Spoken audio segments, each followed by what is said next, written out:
Et salut à tous, bienvenue dans ce nouvel épisode sur mon quotidien de plante addict. Alors je commence ce vlog avec un plat tout simple mais super sympa, c'est de la burrata avec une salade de jeunes pousses et des avocats bien mûrs. C'était délicieux donc j'ai voulu vous le filmer et surtout je voulais vous filmer ça pour vous conseiller de manger du germe de blé. Ça n'a pas beaucoup de goût donc ça dénature pas le plat et c'est riche en vitamine E, zinc, magnésium, etc. C'est super bon pour la santé. Nous on en met partout.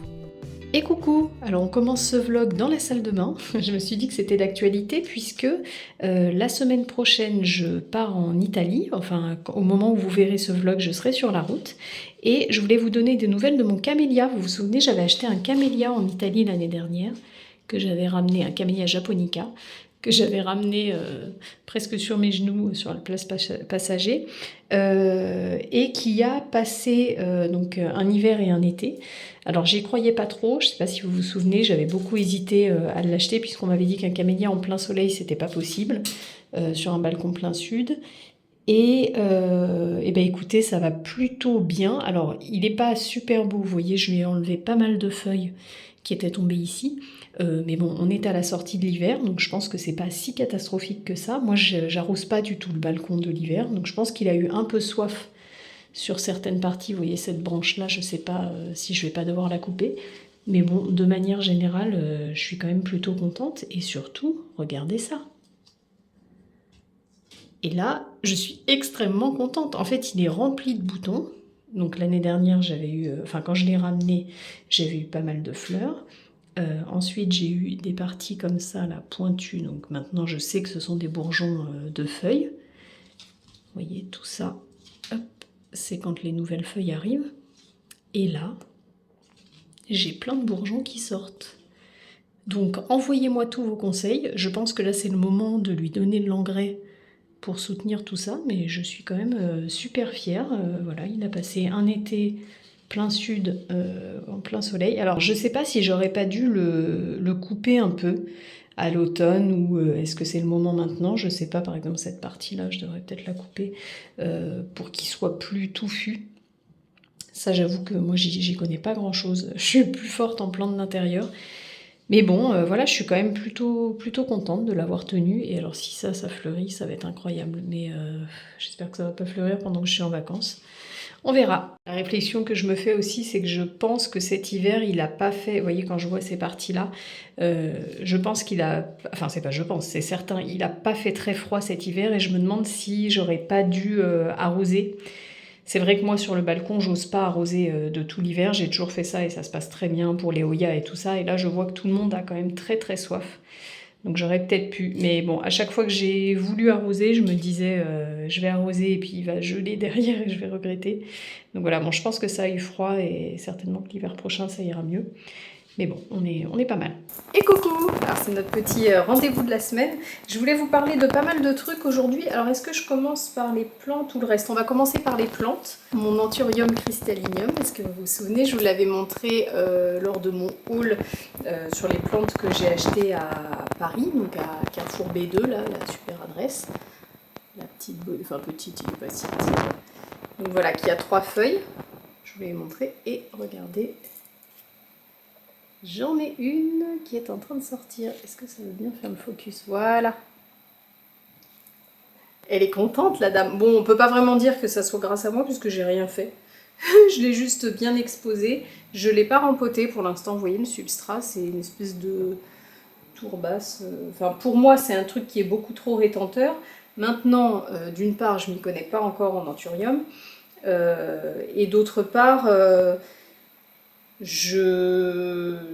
force est de constater que ça fonctionne. Alors bon, moi j'ai quand même toujours lu que c'était des plantes qui n'aimaient pas être trop avoir un substrat trop tassé, donc on va voir. Écoutez, pour l'instant, moi ce que je vois c'est que les racines sont pas, elles sont belles.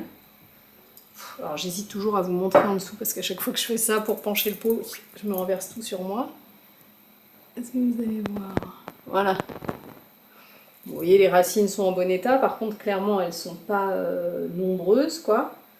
Donc c'est sûr qu'il n'est pas à l'étroit. Enfin, de toute façon, bon, je ne m'y connais pas en anthurium, mais vous voyez la taille du pot par rapport à la plante, évidemment, pour moi, moi qui ai toujours tendance à laisser les plantes bien serrées, pour moi, il n'y a pas besoin du tout de rempotage. Donc je verrai, est-ce qu'au printemps, je le rempoterai dans un truc plus drainant Ou est-ce que je fais le test sur celui-ci de le laisser comme ça? Je sais pas encore. Regardez, il y a un petit bourgeon aussi. Là, je vois que c'est une racine qui va sortir. Vous voyez, ici.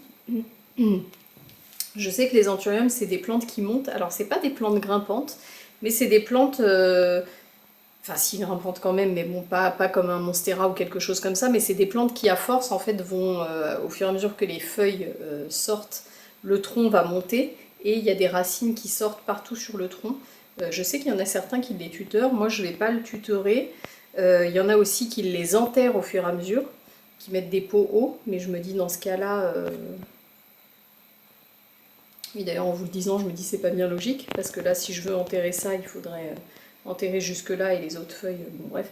Donc je me suis dit, moi pour l'instant, je vais le laisser comme ça, et puis je verrai dans le temps. Je pense que c'est des plantes, alors je fais des plans sur la comète, parce que pour l'instant, on est quand même sur un début, mais je me dis, si vraiment j'y arrive, que ça pousse, etc., je pense que c'est plutôt des plantes que je couperai, et j'essaierai de faire plusieurs têtes dans le même pot, parce que je vais pas repartir sur des tuteurs et tout. Alors moi déjà, les plantes avec des tuteurs, ça me fatigue facilement, enfin... Les tuteurs en coco, j'aime bien. Alors je sais qu'il y en a qui trouvent pas ça très joli. Moi, ça me dérange pas. Je trouve ça joli, les tuteurs en coco. Par contre, tous les autres tuteurs, j'en ai essayé plein. Je trouve toujours ça contraignant. Alors c'est vrai qu'il y en a qui sont moins contraignants que d'autres. Alors les trucs avec des grillages et tout, alors on oublie. Par contre, ceux qui sont déjà faits, qu'on peut ouvrir, remplir, j'en ai testé 2, je crois, sur la chaîne. C'est vrai que c'est beaucoup plus pratique que ceux en grillage. Maintenant, pour moi, ça reste quand même contraignant à l'entretien. C'est-à-dire que c'est plus pratique pour pouvoir couper les plantes, vous pouvez les ouvrir et couper. Pour pouvoir rempoter, on peut les rallonger. On achète des parties en plus pour les rallonger, donc c'est pratique. Mais moi, à l'entretien, je trouve ça super chiant. C'est pénible. Il faut les arroser tout le temps, ça sèche. Moi, chez moi, il fait chaud l'été, j'ai la clim, ça sèche. Enfin, bref. C'est pas du tout adapté à mon entretien. Moi, les plantes, plus ça va, je les aime toujours autant, mais j'ai quand même moins de temps à y consacrer. Enfin, je souhaite y consacrer moins de temps, et j'ai jamais voulu être là tous les jours avec mon vaporisateur sur les tuteurs, donc bon, ça, j'en partirai pas là-dedans. Donc, et je pense pas du tout qu'un tuteur en coco soit adapté. Donc, je pense que voilà, les anthuriums, si ça fonctionne, c'est des plantes. Alors, à moins que vous connaissiez d'autres méthodes, dites-moi.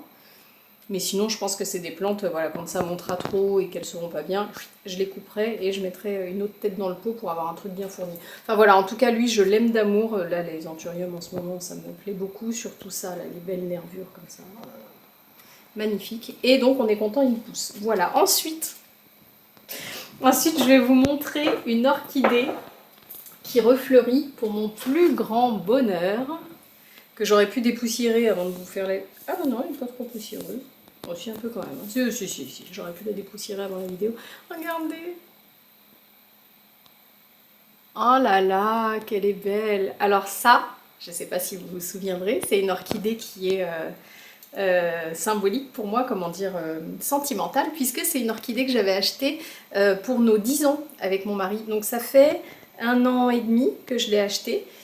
Voilà, je l'avais acheté pour symboliser nos 10 ans, et je m'étais dit, oh, quand elle va refleurir, ça me fera plaisir. Et voilà, c'est le cas, ça me fait trop plaisir. Elle est super belle, donc c'est c'est un phalaenopsis. Moi, j'adore les phalaenopsis, mais elle était un petit peu moins commune que ce qu'on trouve habituellement. Je l'avais pris dans une serre aux orchidées. Et donc voilà, elle refleurit, elle me fait 2 hampes. Je vais en avoir ici aussi. Donc je suis super contente, c'est une très belle orchidée. Regardez un peu les racines. Mais ça, je sais que voilà, quand je vais là-bas, à la serre... Voilà, je m'étais noté orchidée 10 ans blanche à pois, parce que je m'étais dit, si elle refleurit pas, au moins j'aurai un souvenir. Et ben voilà, d'ailleurs, je vais la photographier, je sais pas si je l'avais fait l'an dernier. Donc voilà. Trop contente! Ça, c'est la bonne nouvelle. Et puis, qu'est-ce que... Ah, pétard, oui. Alors, on va finir. J'ai une plante à vous montrer, c'est une catastrophe. Et puis, je vais vous montrer celle-ci avant. Ça, on est sur un moyen content.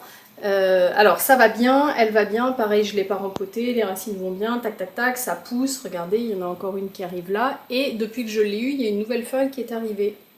Mais comme on s'y attendait, perte de variegation, hein, regardez, on vient de là, on arrive là. Alors, c'est pas non plus complètement vert. Vous voyez, il y a un petit peu de variation, Mais bon, après, je suis pas tellement déçue parce que c'est sans surprise. Je m'y attendais fortement. Très honnêtement, cette plante, je l'ai prise parce que je trouvais le pattern mais incroyable et que je me suis dit, tu vas regretter. En fait, je suis partie sans et je suis revenue. Déjà, c'est un peu à cause de vous, avec vos réactions, mais même moi, tout court, j'y ai repensé le soir, je me suis dit, non, mais je vais trop regretter. Donc, je l'ai prise en me disant, écoute, c'est pas grave, si les prochaines, elles vont pas, tu couperas, et tu garderas que le bas de la plante. Voilà, celle-là, au moins, les variegations, ils sont. Donc, bon, voilà, sans surprise, mais j'espère que ça donnera pas ça cet été. Bon, en tout cas, elle reste aussi grosse et tout ça. Moi, le coloris Morito, comme ça, j'ai jamais réussi. Donc, on va voir. Bon, voilà. Petite déception, mais pas de surprise. Et alors maintenant, je vais aller chercher une plante dont il faut que je vous parle. Je sais même pas si je vais avoir assez de recul pour vous la montrer. Je suis contrariée par cette plante. Bon, je vous montre, je reviens. Alors, attendez. Oh, c'est tellement lourd. Voilà. Mon Friedeck. Je sais même pas comment vous la montrer. Ah, c'est une catastrophe. En plus, ça me fait mal au cœur. Attendez. Je sais pas comment faire. Voilà. Le problème, c'est... Alors, vous voyez, elle est magnifique. Hein, j'ai des feuilles énormes. Donc ça, c'était un... Je vais vous parler derrière les... Là, voilà. C'était un bulbi que m'avait envoyé ma copine Aurélie. Un bulbi ou une petite plante, je me souviens plus, que m'avait envoyé ma copine Aurélie du compte Lily's Design. Qui avait bien poussé la première année, j'avais eu quelques feuilles, et puis à l'hiver, elle était complètement morte. J'étais repartie d'un bulbi. Et l'année d'après, c'est reparti au printemps, et à l'hiver, je l'ai mis sur tapis chauffant. Et donc voilà ce que ça a donné. En fait, je sais pas si vous arrivez à vous rendre compte de la taille qu'il fait là, tellement j'en ai de partout. Donc il est devenu énormissime, mais regardez le problème qu'on a. Voilà. C'est-à-dire que là, si je le redresse, les feuilles sont plus du tout... non, mais j'aurais pas dû me mettre ici pour vous le filmer. Bon, de toute façon, le jour où je vais le rempoter, je le filmerai, donc je vous montrerai. Mais là, ça sert même à rien que je me recule. Si, peut-être. Est-ce que c'est mieux là? Ah oui, voilà, vous voyez peut-être mieux. Ah, moi, je vous vois plus comme j'ai pas de lunettes. Mais vous devez me voir. Donc voilà, il est énorme. Et vous voyez, en fait, il est tombé. Donc, enfin, il s'est couché au fur et à mesure. Du coup, il est remonté comme ça. Donc les premières feuilles là, qui avant étaient celles que vous voyez bien sur les vidéos, je vous ai des photos dans ma cuisine et tout, c'était magnifique, c'était celles-ci, qui sont en train de mourir petit à petit, j'en ai déjà coupé. Il a fini par remonter et donc me ressortir tout ce qui est là-haut là. Ça c'est encore les anciennes, mais vous voyez toute la partie haute. Mais bon voilà, je sais plus quoi faire. Le problème c'est que là, en fait je sais pas quoi vous dire. Je sais pas quoi vous dire parce que je sais pas quoi faire. Donc j'ai dit il faut que je vous le montre avant de le rempoter. J'ai sorti cette bulbie hier qui était à la surface de la terre. Vous voyez, il me fait plein de bébés. Donc bon, je sais que je vais pas le perdre. Au pire, je vais me garder un ou deux bébés et ça va aller. Mais là, il va falloir que je le rempote. Alors, j'ai mon beau-père qui m'a ramené ça. Je lui ai demandé de voir s'il pouvait me trouver un genre de tuteur. Au début, je comptais mettre ça, vous voyez, en fait, le planter dans la terre. Mais là, je me dis que ça va pas être suffisant. Voilà, donc je vais devoir le rempoter. Alors, vous voyez, il y a des départs partout. Oh là là, en fait, il est trop lourd pour que je le porte à un bras. Vous voyez, attendez. Vous voyez, là, il y a plein de petits départs de racines. Oh, je suis désolée vraiment là pour la qualité de la vidéo, mais je peux pas mieux faire. Ah, donc, je me dis, qu'est-ce que je fais? Est-ce que j'essaye de le rempoter dans un pot profond et vous voyez, d'enterrer cette partie-là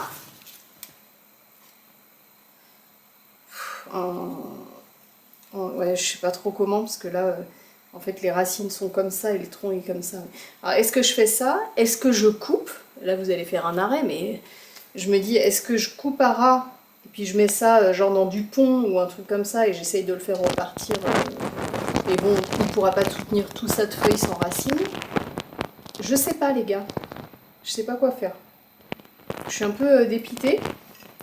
Ah oui, est-ce qu'on parle de l'éponge toute pourrave qui est là, mon ancienne éponge de salle de bain, qui sert à caler le pot dans le cache-pot. Pourtant le cache-pot, j'ai mis des billes d'argile et tout pour essayer de l'alourdir. Parce qu'en fait, comme il est tout en avant, le pot tombe. Donc on l'a calé avec une... Bon, enfin bon, bref, c'est une catastrophe. Voilà, donc je sais pas quoi faire. Cette partie de clip sert pas à grand chose à part vous dire je sais pas, je sais pas. Je voulais vous le montrer un coup avant de possiblement le tuer, le couper. Je sais pas trop quoi faire. Ou essayer de le rempoter en l'enterrant. Après, le problème, c'est que c'est pareil, le rempoter en l'enterrant, moi, je vais pas non plus pouvoir avoir un cache-pot qui fait 40 cm de haut. Enfin, un pot, parce que je trouverai pas le cache-pot qui va avec, et qu'en plus, avec le déport, ça va être casse-figure. Donc, voilà, je sais pas, bon, bref, voilà le fry deck qui était magnificus, mais je sais plus quoi en faire.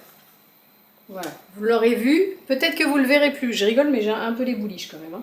Bon, voilà. Pourquoi ça a fait ça? Je sais pas trop. En fait, est-ce que c'est parce qu'il y a une étagère au-dessus, mais bon, les feuilles frôlaient à peine l'étagère, je pense pas. Est-ce que c'est parce qu'il a cherché la lumière? Mais bon, l'hiver dernier, il était aussi, il a continué à pousser droit, il était au même endroit dans la cuisine. Mais est-ce que cette année, ça a été moins lumineux, ou est-ce que comme il était plus grand, je sais pas. Mais en fait, avant l'hiver, il était tout droit. Puis d'un coup, il a commencé à pencher. Et je me suis dit, ben mince, est-ce que c'est les racines? Mais non, il était bien dans son pot. Et non, en fait, il a bifurqué. C'était volontaire de sa part. Mais là, à un moment, je me suis dit, ça va casser. En fait, quand je l'ai vu pencher comme ça, je me suis dit, avec le poids, ça va casser. Non, pas du tout. Le tronc s'est mis... Mais voilà, on peut continuer comme ça, quoi. C'est-à-dire que là, on ne peut plus passer, en plus. Bon, voilà, donc affaire à suivre, le fry deck, on va voir ce qu'on en fait. Voilà, pour ce qui est des plantes, je pense que j'ai fait le tour, et après je voulais vous parler de plusieurs trucs. Alors déjà, je voulais vous montrer, regardez l'avancée de ma queue de sirène, enfin pas la mienne, la queue de sirène de ma fille, parce que je suis quand même un peu fière, alors il faut que je vous montre. Donc, hop, on est toujours sur la... C'est pareil, j'ai pas assez de recul. Tac. La queue de sirène. La longueur, c'est terminé. Ici, il me reste à rajouter, je voudrais faire des vagues pour les écailles. Et regardez, j'ai commencé la queue. Enfin, j'ai commencé, j'ai même bien avancé, je suis à la moitié.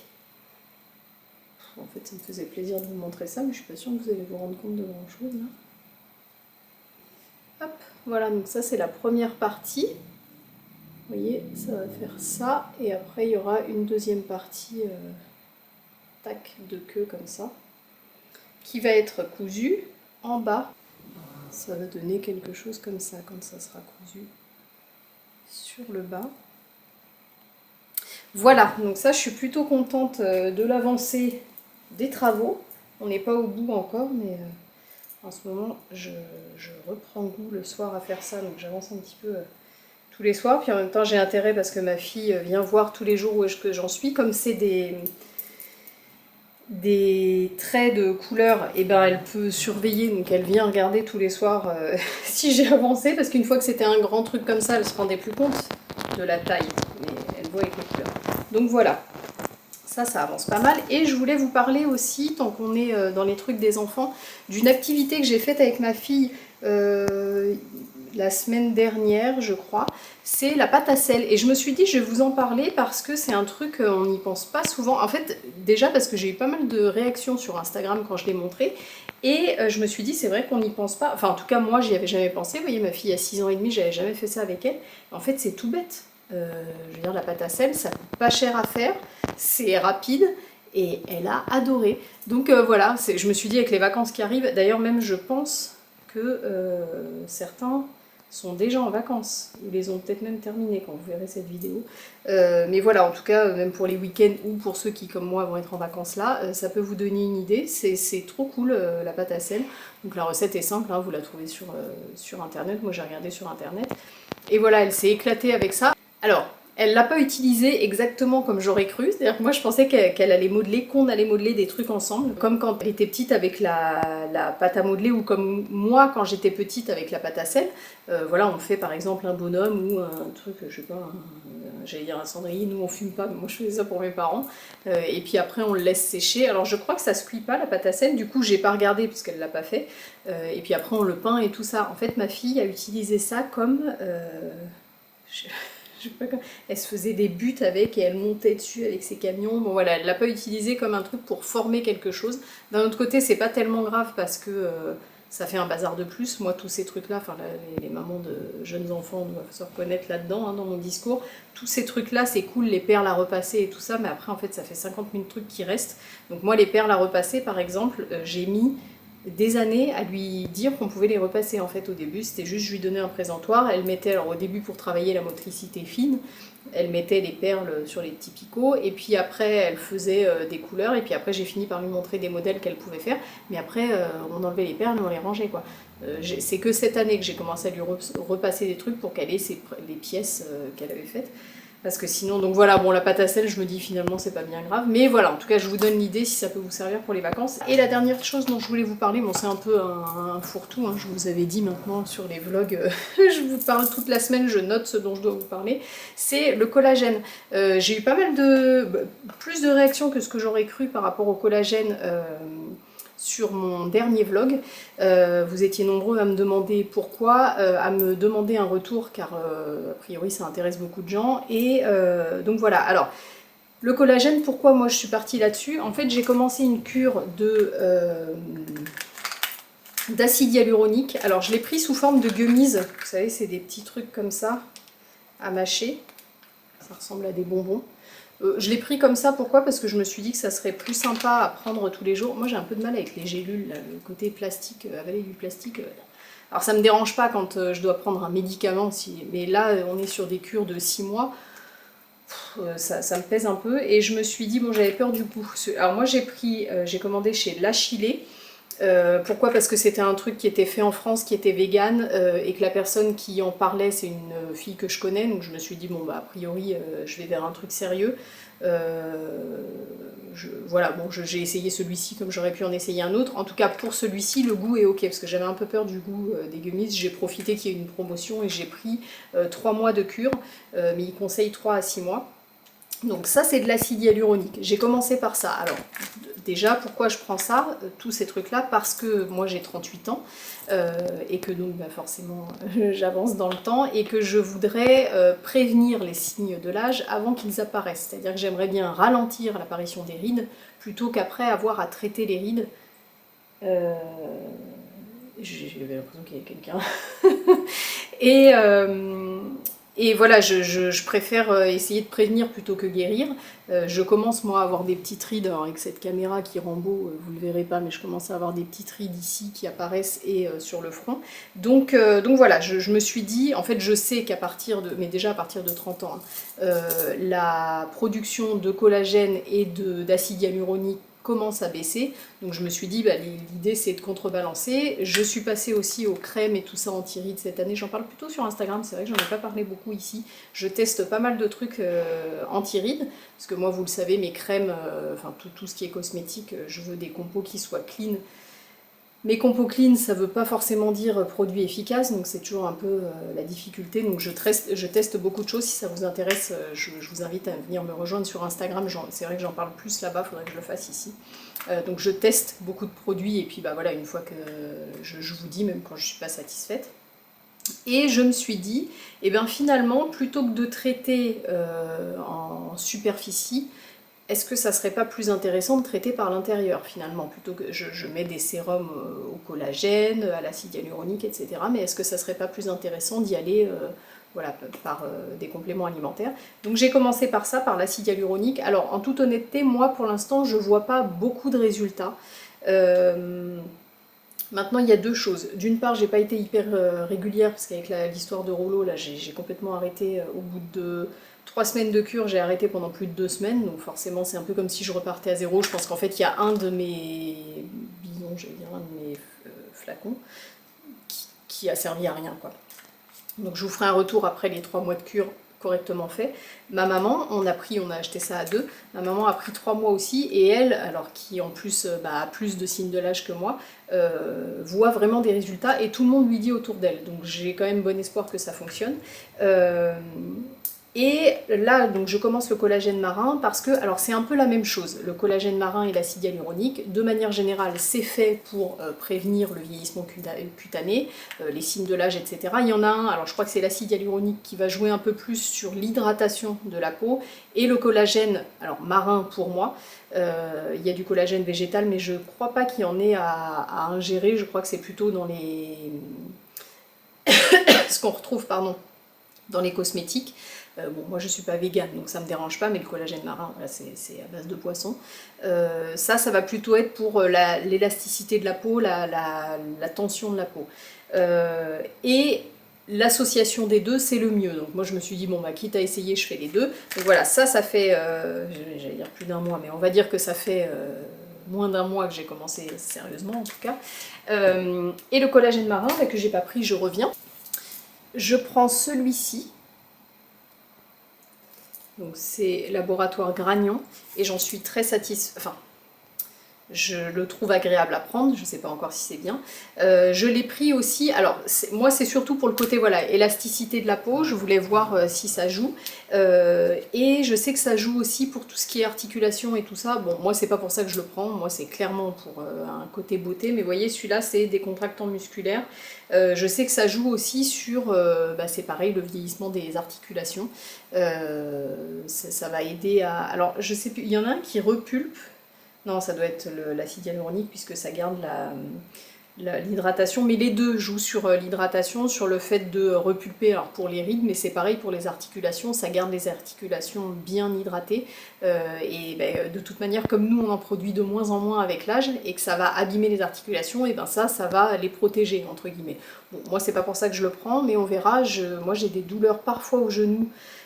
Parce que je me suis cassée, j'ai eu une fracture de la rotule quelques semaines après mon accouchement, et depuis quand il fait humide, parfois j'ai mal dans l'articulation, donc on verra si ça joue, je vous dirai, dans le genou.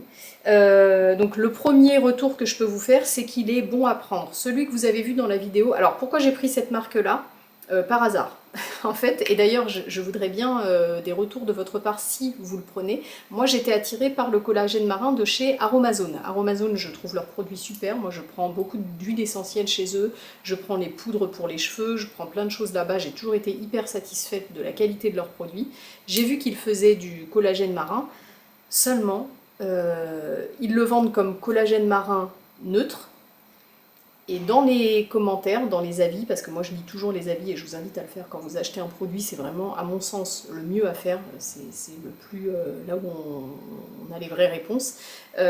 C'est vraiment, il y en a la moitié qui disent que ça n'a aucun goût, mais c'est souvent des gens qui disent qu'ils le prennent dans le café, et moi j'aime pas le café, et effectivement, vu comme le café est fort, ça m'étonne pas tellement que ça ait beaucoup de goût, enfin qu'on sente pas le goût. Et l'autre partie qui dit que c'est pas bon et que ça sent le poisson, ils disent pas avec quoi ils le prennent. Donc bon, moi je pourrais le prendre dans un thé. Un jus de fruits non, parce que j'ai pas envie de me mettre à boire du jus de fruits tous les matins non plus, c'est pas non plus top pour la santé, je préfère manger mon fruit et le croquer comme ça. Donc voilà, du coup j'ai pas osé acheter celui d'Aromazone, en fait j'avais prévu, ma mère m'a dit bah écoute viens on le prend à deux, on teste, on verra bien si c'est pas bon, moi je le prendrai, elle est moins délicate que moi si ça sent le poisson ça va pas me plaire, je me connais, je vais pas réussir à me forcer. Donc voilà, bon, et donc celui d'Aromazone on n'a pas pu le commander parce qu'il était en rupture de stock. Donc j'en profite ici pour vous demander, comme il y a quand même pas mal de vues sur mes vidéos, ça fait potentiellement pas mal d'avis. Est-ce que vous pouvez me dire si vous avez testé le collagène marin Aromazone, pas dans le café, est-ce que c'est bon ou est-ce que ça a un goût de poisson? Nous vous remercions. Donc moi je suis tombée sur celui-ci en pharmacie et en fait j'ai juste écouté la dame qui m'a dit, alors le dosage était bien, par rapport à justement à celui d'Aromazone. Alors je sais plus si je l'ai dit, j'en raconte tellement que je sais plus. Je voulais essayer celui d'Aromazone parce qu'il est pas cher du tout par rapport à ce que je peux trouver. J'en trouve en gélule, les gélules ça me dérange un peu. Les cachets ça me dérange pas, mais tous ceux que je trouve en cachet dans les avis, les gens disent que les cachets sont énormes, collent dans la gorge et qu'ils n'arrivent pas à les prendre. Donc je me suis dit de la poudre, je prends le risque que ce soit pas bon, mais au moins c'est facile à prendre. Bon bref, donc voilà, tout ça par élimination, je suis arrivée à celui-là, j'ai parlé avec une dame en pharmacie et elle le prenait, et elle m'a dit qu'il n'était pas mauvais. Donc moi j'adore celui-ci, je le trouve vraiment bon, c'est pas une façon de parler. Donc le mien c'est Laboratoire Gragnon, collagène marin, décontractant à un goût citron. Voilà. celui-là, vous pouvez y aller parce que je peux vous assurer que je suis délicate et que celui-là, il ne me pose pas de problème. Par contre, j'ai pris le même pour ma mère, même laboratoire, sauf que c'était beauté, machin. Donc, moi, le mien, c'est 10 grammes par jour et celui de ma mère, c'était 9 grammes. Goût grenade, et le sien, c'est celui que vous avez vu en vidéo. Je l'ai pas trouvé bon. Alors, c'était pas non plus la catastrophe, mais en fait, quand je l'ai préparé, là, quand je filmais la vidéo, je le mets, c'est rose, ça sentait fort les fruits. Oh là là, j'étais trop contente. Et en fait, quand je goûte, ça n'a aucun goût. Il n'y avait même pas un petit goût ni acidulé, ni sucré, ni rien, et c'était presque un peu âpre. Du coup, c'était pas mauvais. Franchement, si je m'étais attendue à un truc pas bon, je l'aurais bu en me disant ça va, ça passe. Mais ça sentait tellement bon que j'ai eu l'impression que j'allais avoir un petit truc fruité et tout, et ça n'avait aucun goût. Donc j'ai fini par presser un citron dedans, et là c'est très bien passé. Donc voilà, moi je préfère celui goût citron. Voilà messieurs, dames, je pense qu'on a fait le tour pour la semaine. Je vous ai parlé de tout, c'est bon, à vous les micros. Ciao, bye. J'ai découvert quelque chose et je suis très très contente. Regardez ça. Alors ici j'ai un Hoya Croniana. Ça, si vous me suivez depuis longtemps, vous l'avez vu arriver, c'est mon Crinkle 8. Et ça, c'est un Hoya Croniana que j'avais acheté sur le site des plantes de Diana, à l'époque quand elle vendait des plantes. Et regardez, donc ça fait, je ne sais pas si ça fait 2 ou 3 ans que je l'ai, bon, vous l'aurez remarqué, j'ai toujours un peu du mal à me souvenir, à me repérer moi. Mais en tout cas, ce que je peux vous dire, c'est que c'est sa première floraison. Je suis super contente. Alors j'ai vu d'autres pédoncules en formation, notamment ici. Attendez, voilà. Mais celui-ci, je pense qu'il a été avorté. Et j'en ai un autre aussi sur une des grandes lianes. Là. Vous voyez, mais ça, je pense que c'est des pédoncules qui ont été avortés. Enfin, celui-là, a priori, on est quand même plutôt très bien parti. Alors j'espère qu'il ne va pas s'ouvrir pendant mes vacances. Je serai un petit peu déçue. Ah, ça a du mal à faire le focus. Le Croniana, ça fait comme des petits pompons blancs, des petits flocons de neige. C'est trop joli. Donc j'ai vraiment hâte de voir cette floraison. J'espère que je ne vais pas la louper. Et pour continuer sur les bonnes nouvelles, je voulais vous montrer un peu le verrucosum qui va bien. Alors je me suis dit, je vais pas attendre le prochain point plante pour vous le montrer en face caméra parce que autant d'ici là, il meurt. Donc voilà, je voulais vous montrer. Regardez ce velours, c'est vraiment une plante que j'adore. Hein. J'avais dit plus jamais et je suis vraiment pas déçue de l'avoir repris. J'ai l'autre pied qui me fait une feuille ici.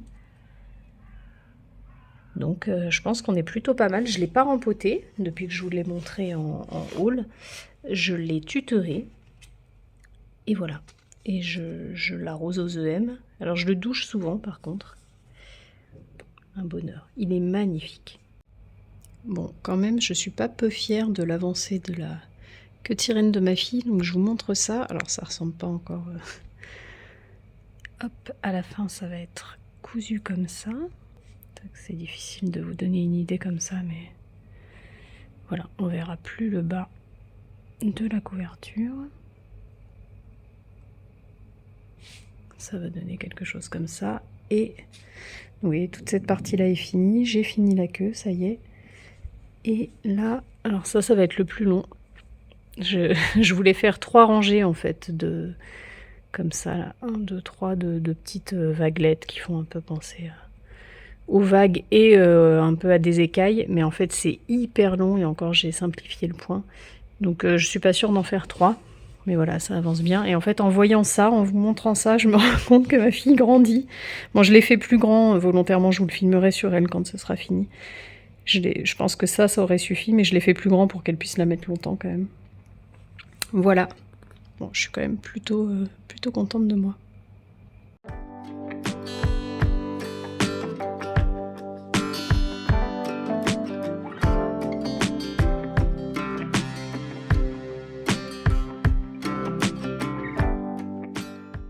Et on termine ce vlog avec une petite virée au truffaut de plants de campagne. J'ai été passer une journée à Aix avec mon mari et ma fille et j'en ai profité pour aller dans ce truffaut pour ce pot-là parce que j'ai un petit projet, je vous montrerai ça prochainement, de mini terrarium avec une algue un peu sympa dedans. Donc voilà, je m'y suis rendue uniquement pour ce pot et évidemment vous me connaissez, ça a terminé comme ça, mais je peux tout vous expliquer. Comme d'habitude, je vous donne rendez-vous dans la vidéo de la semaine prochaine et je vous montre tout ça.